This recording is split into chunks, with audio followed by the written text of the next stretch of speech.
Hi students, welcome to LMD.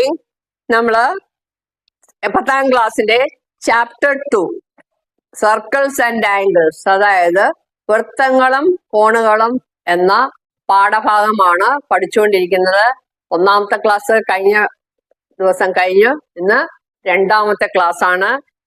നമ്മൾ കുറച്ചധികം കാര്യങ്ങൾ പഠിച്ചു കഴിഞ്ഞു. അതിന്റെ തുടർച്ചയായിട്ട് നമുക്ക് ബാക്കിയുള്ള കുറെ കാര്യങ്ങൾ കൂടി പഠിക്കാം. അപ്പം കഴിഞ്ഞ ദിവസം നമ്മൾ പഠിച്ചതിൽ ഒരു പ്രോപ്പർട്ടി പഠിച്ചായിരുന്നു. എന്താണ്?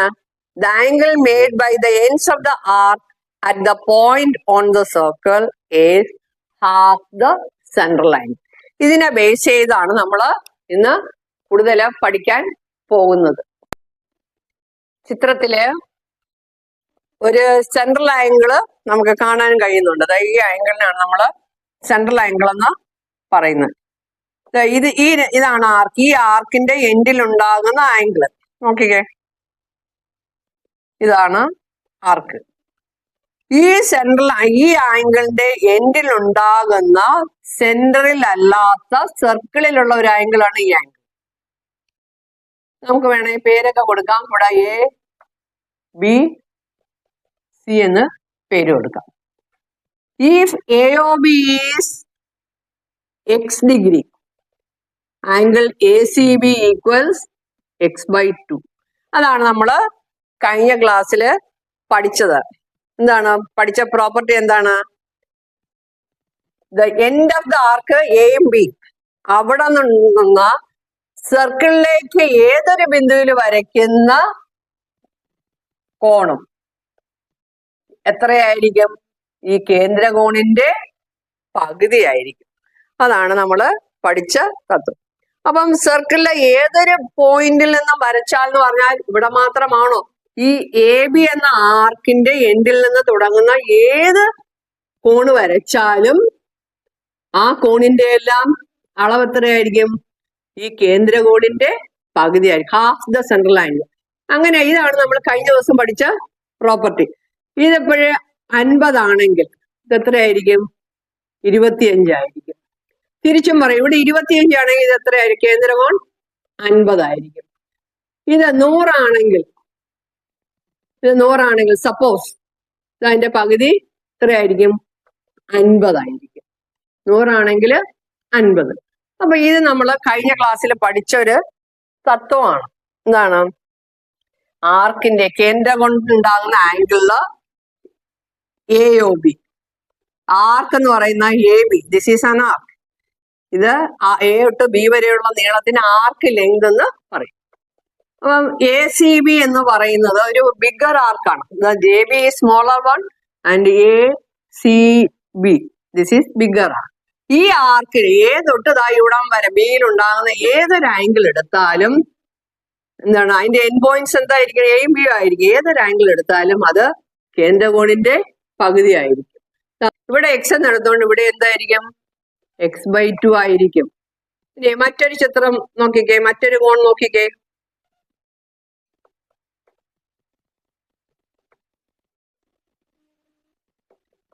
DF എന്ന് പേര് കൊടുക്കാം. AFB, ഈ കോണിന്റെ അളവും എത്ര തന്നെയായിരിക്കും? കേന്ദ്രകോണിന്റെ പകുതി ആയിരിക്കും. അപ്പോഴും നിങ്ങൾക്കൊരു സംശയം തോന്നും. AB എന്ന ആർക്കിനകത്തൊരു പോയിന്റ് എടുത്ത് ഇതുപോലെ യോജിപ്പിച്ചു കഴിഞ്ഞാൽ അതിന്റെ അളവും കേന്ദ്രകോണിന്റെ പകുതി തന്നെ ആയിരിക്കുമോ? അല്ല.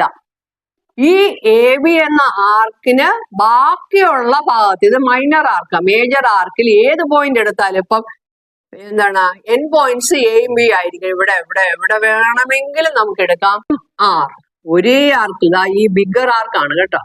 ഈ ആർക്കിൽ ഉണ്ടാകുന്ന എല്ലാ ആംഗിളും തുല്യമായിരിക്കും. അതൊരു പ്രോപ്പർട്ടിയാണ്. അപ്പൊ ആ പ്രോപ്പർട്ടി ഇനി എക്സസൈസ് ക്വസ്റ്റ്യൻസ് ചെയ്യുമ്പോൾ നമുക്ക് വരുന്നതായിരിക്കും. പിന്നെ ഈ ആർക്ക് ലെങ്ത്, ഇപ്പം AB എന്നൊരു ആർക്ക് വരച്ചില്ലേ, ഈ ആർക്കിന്റെ നീളം നമുക്ക് എങ്ങനെ കണ്ടുപിടിക്കാം? അപ്പൊ അതൊരു ചോദ്യമായിട്ട് തന്നെ നമുക്ക് എഴുതാം.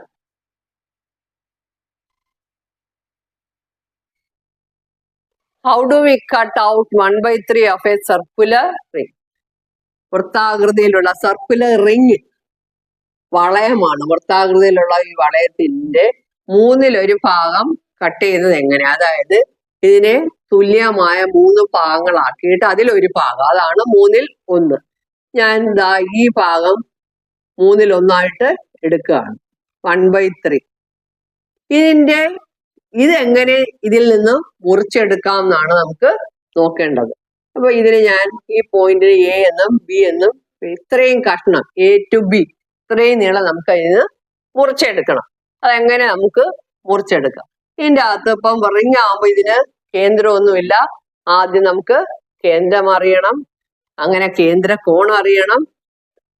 ഞാൻ ഏകദേശം ഒരു ബിന്ദു ഇത് കേന്ദ്രമായിട്ട് സങ്കല്പിക്കുന്നു, ജോയിൻ ചെയ്യുന്നു. എനിക്ക് കട്ട് ചെയ്ത് മാറ്റേണ്ട പോയിന്റുമായിട്ട് ജോയിൻ ചെയ്യുന്നു. ഈ point angles around A point 360 degree. അതായത് ഒരു ബിന്ദുവിന് ചുറ്റുമുള്ള കോണുകളുടെ അളവ് 360.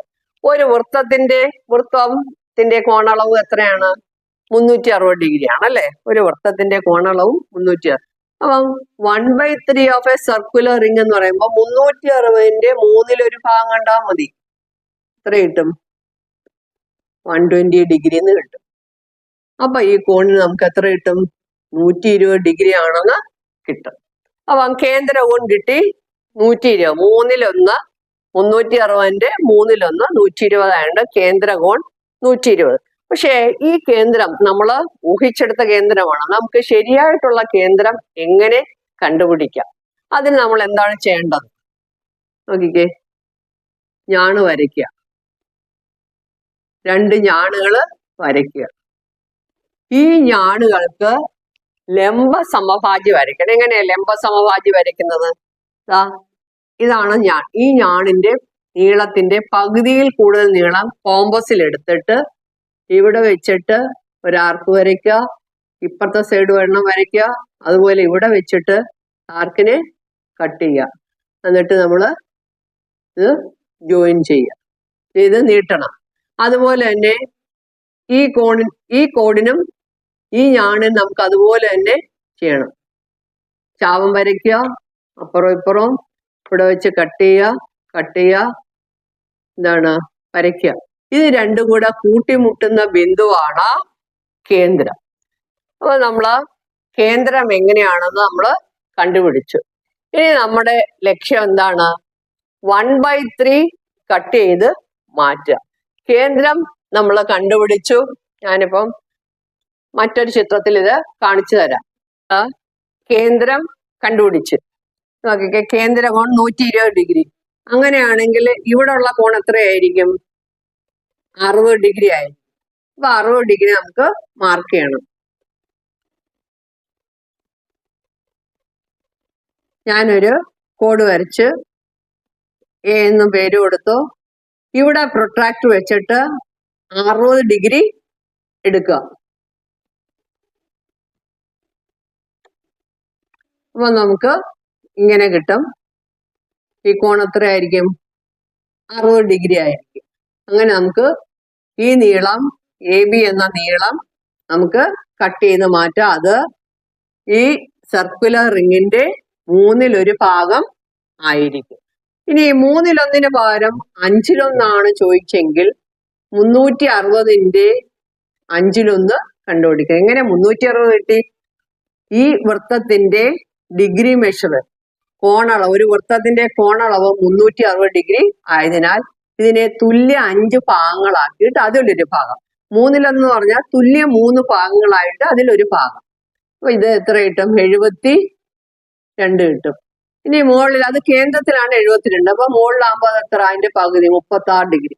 അതെങ്ങനെ? ഇവിടെ നിങ്ങൾ ഈ ലൈനില് പ്രൊട്രാക്ടർ വെച്ചിട്ട് 36 ഡിഗ്രി എടുക്കുക.